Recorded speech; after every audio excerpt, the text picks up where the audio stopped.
I thought I was being mature about it. Her ex was just a friend until I got the calendar invite in my inbox. Hey friends, please subscribe and turn on notifications, like this video, and leave a comment with your impressions. This will be a great help. Thank you. We never tire of reminding you. It's all thanks to you. I'm 34 and I live in Raleigh, North Carolina. I work in IT for a mid-sized healthcare company, nothing glamorous but stable. My girlfriend Megan is 32 and works in event planning for a hotel group. We'd been together a little over a year, and for most of that year, I'd felt like I finally landed somewhere calm. Megan was warm, social, the kind of person who remembers a bartender's name and makes strangers feel like they belong. I'm more reserved. I'm the guy who pays attention quietly and tries to do the right thing without making a show of it. That balance worked for us until it didn't. I knew she had an ex. Everyone has an ex. The part that made me uneasy wasn't that he existed. It was how often his name came up, always wrapped in the same reassuring ribbon. Ethan, he's just a friend now. He was a big part of my life, but it's not like that. We're better as friends, trust me. She said it the way people say, it's just traffic, when they're already late, like the statement itself should be enough to make the problem disappear. The first time I met Ethan was at a brewery with a group of her friends. I didn't even realize who he was until he walked up and Megan's whole face changed. Not in a guilty way, in a bright way, in a this person matters to me way. He was around my age, maybe a little older, confident, loud enough to fill the gaps in conversation. He shook my hand and held eye contact a beat too long. So you're Nick, he said. I've heard about you. That sentence can be harmless. It can also be a subtle flex. With him, it felt like a flag planted. I told myself I was reading too much into it. I didn't want to be the guy who turns a relationship into a courtroom. I wanted to be steady, adult, secure. On the drive home, I asked Megan how often they talked. Not that much, she said quickly. We just check in sometimes. We ended things years ago. How often is sometimes? She sighed like I was asking her to do math without a calculator. I don't know, once in a while, maybe a couple times a month.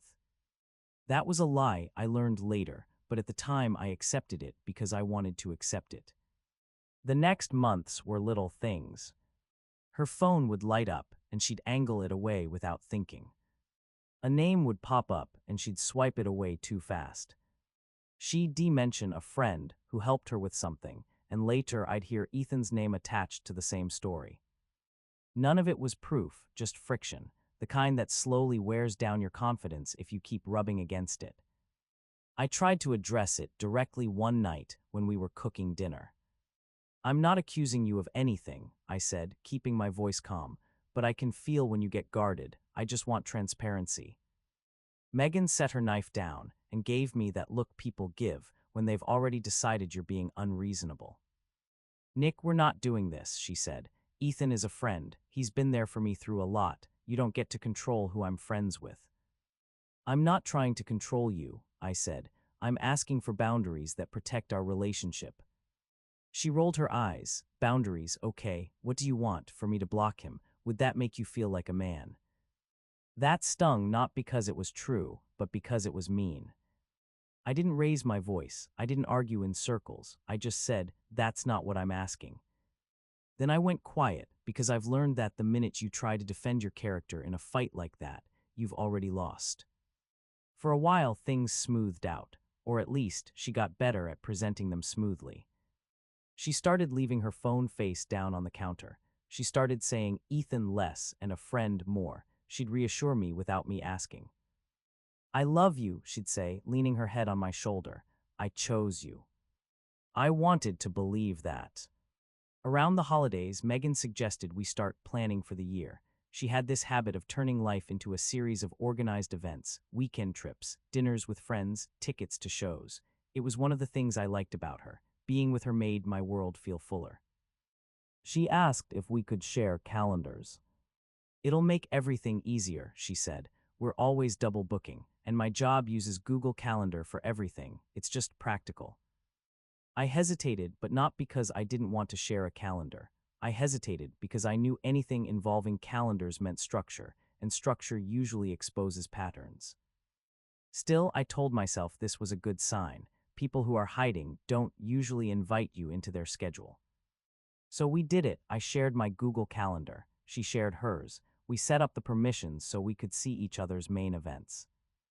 The first few days were normal. I saw vendor meeting, site visit, brunch with Claire. She saw dentist, office, gym.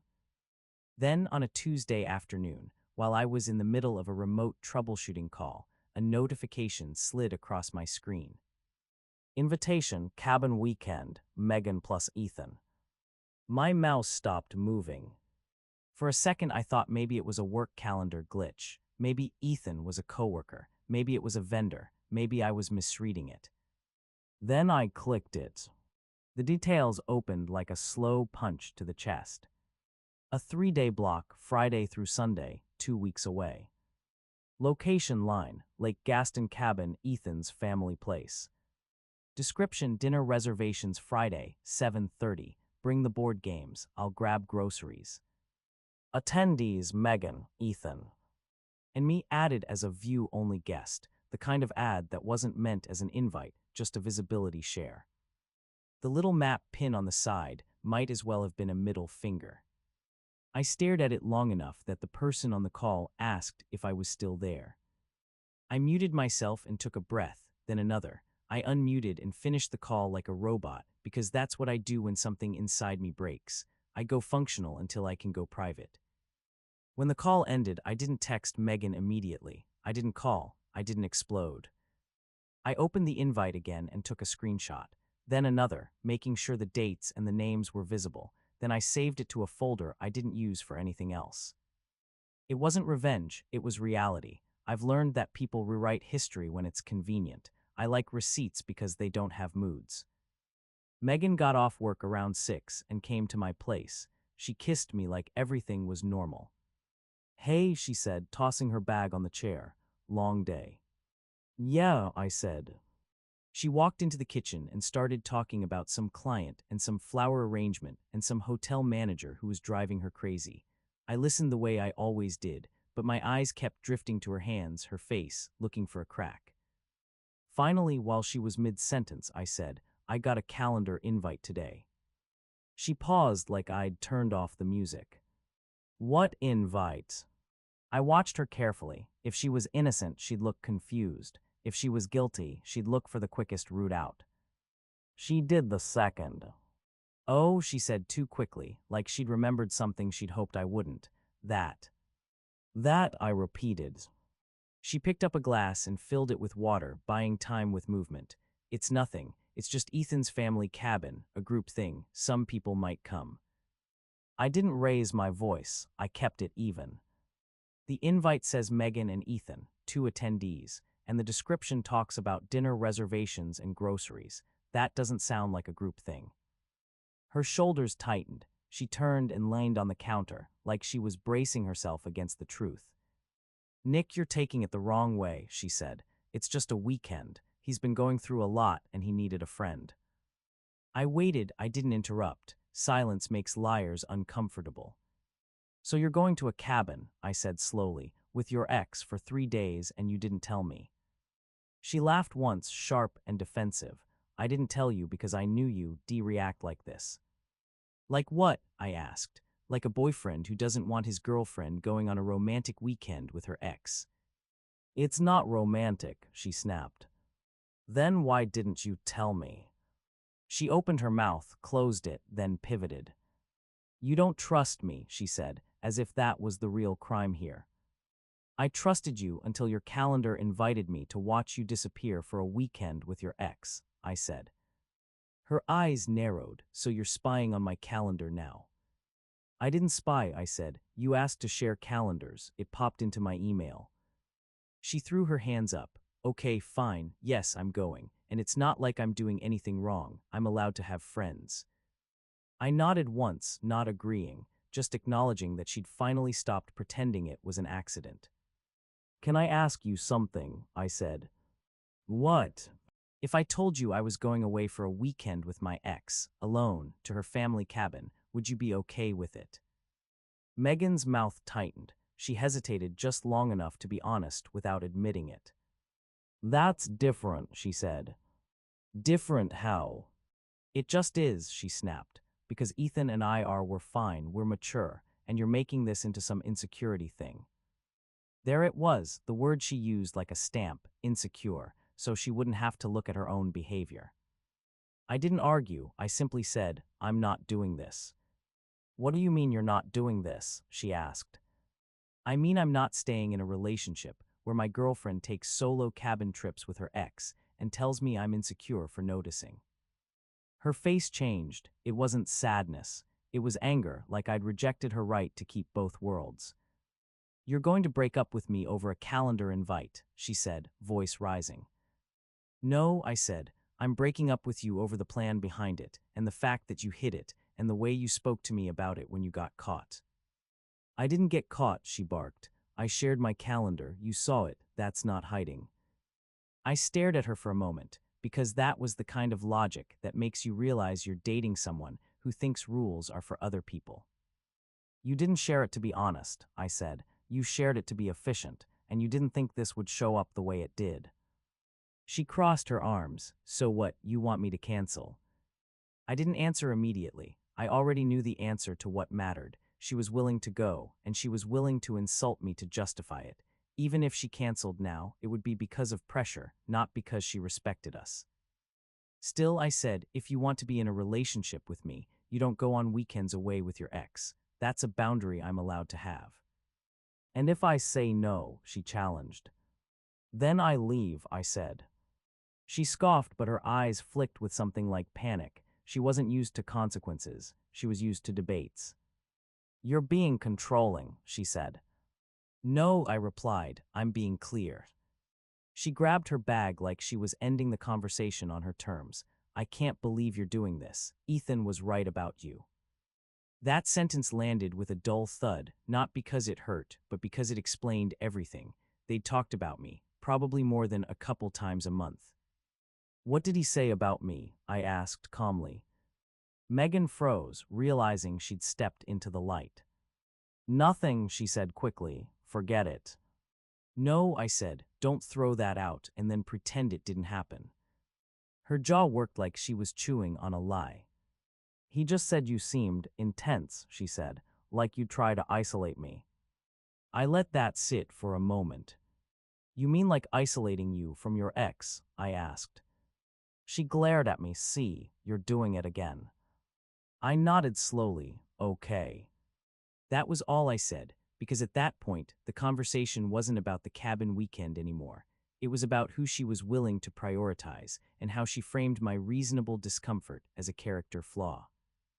Megan left my apartment that night in a storm of righteous anger. I stayed in the kitchen, staring at the same glass of water she'd used as a prop to avoid telling the truth. When the door clicked shut, I did something I didn't expect myself to do. I opened my laptop and wrote down the timeline in a note. The day we shared calendars. The day the invite arrived. The exact words she said. Not because I planned to post it anywhere, not because I wanted to win online, because I know how the mind plays tricks when you're grieving someone who's still alive. It smooths sharp edges. It edits reality. It makes you doubt your own boundaries. I didn't want to forget how clear it was. The next morning, she texted like nothing serious had happened. Can we talk later? I don't want to go to bed mad. I stared at my phone for a long time. That's the thing about people who break trust. They want to skip the part where you're allowed to feel it. I replied, we already talked. We're done. 3 dots appeared, disappeared, appeared again. Then you're really throwing this away, over jealousy. I typed carefully, over honesty and respect, take care. Then I muted her notifications. Later that afternoon, she sent a longer message, the kind of message that tries to sound reasonable while still blaming you. She said she didn't realize it would bother me so much. She said Ethan was like family. She said she didn't want to tell me yet because she wanted to pick the right time. She ended with, I love you, but I can't be with someone who doesn't trust me. I read it twice, then once more. And I realized something simple. She was still trying to make this about my trust, not her behavior. I didn't respond. That weekend, I did the practical things. I returned the spare key she'd given me, left it in a small envelope at her doorstep with my name on it, no note. I removed her from my streaming services. I changed the password on the smart lock at my place. I took her favorite mug from my cabinet and put it in a box in my closet so I wouldn't see it every morning. Small logistics, but they matter. They're the difference between ending something and dragging it. A week passed. Then another. And on a Thursday, my email pinged again. Updated invitation, cabin weekend, Megan plus Ethan. This time, the attendee list had changed. Ethan accepted. Megan accepted. And there was a new line.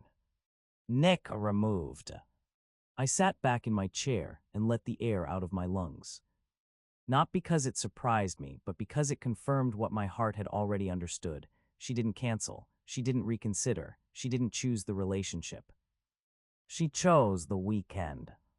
People can say just a friend all day long, but a calendar invite doesn't care about excuses. It shows the shape of someone's priorities in plain text. That night I went to the gym and ran longer than usual, not out of rage, out of clarity.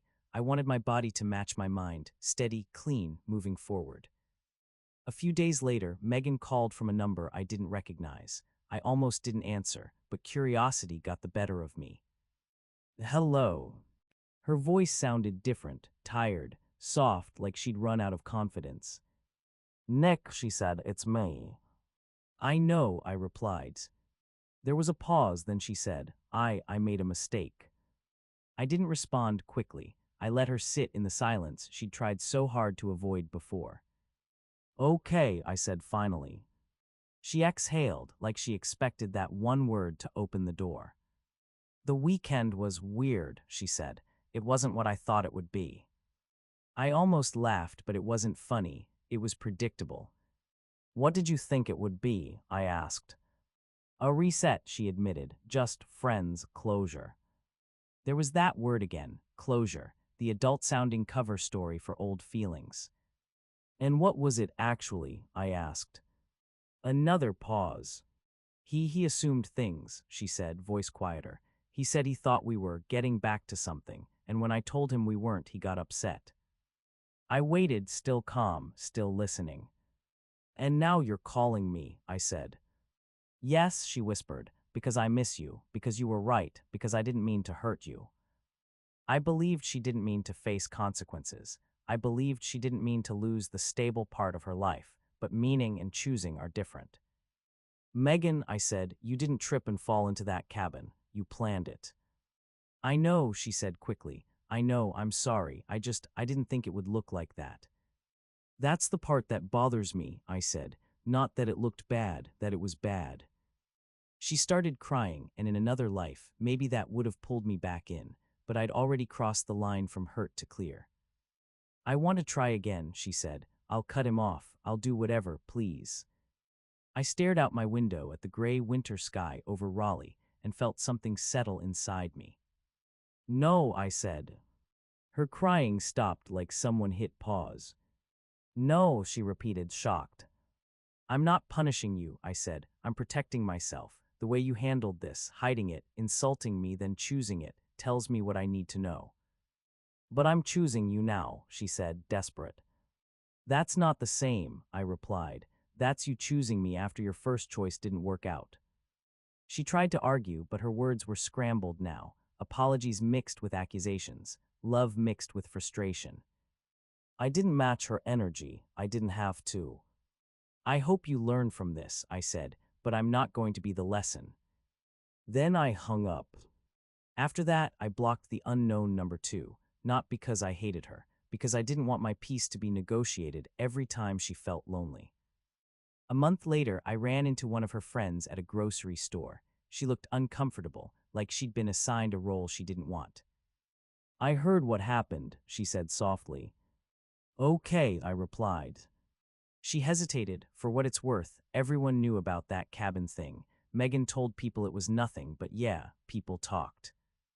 I nodded once, not smug, not angry, just confirmed. That was the last piece I needed. Because it's one thing to doubt yourself in private. It's another to realize you were the only one expected to pretend. I went home, made coffee, opened my calendar, and deleted the little shared reminders Megan had left behind. The concerts, the brunches, the weekend trip ideas note. Then I scheduled something new. A quiet weekend for myself. No drama, no debates, no exes labeled as friends. Just in space. And it felt like breathing again. If you've ever been told you're insecure for noticing what's right in front of you, I'd love to hear your thoughts. Where do you draw the line between trust and self-respect?